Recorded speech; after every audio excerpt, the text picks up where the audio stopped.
How to examine or optimize a database in DirectAdmin. We assume you have already logged into your DirectAdmin account. In the Account Manager section, click MySQL Management. In this MySQL Management interface, you can create new databases or manage existing ones. Here it shows the existing databases. Check the box and select the database you wish to examine. You can select as many databases as you wish to examine at a time. Now click Check. It displays a report of check operation.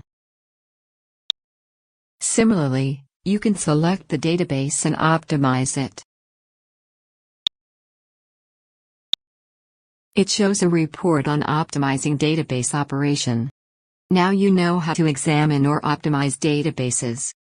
Thank you for watching.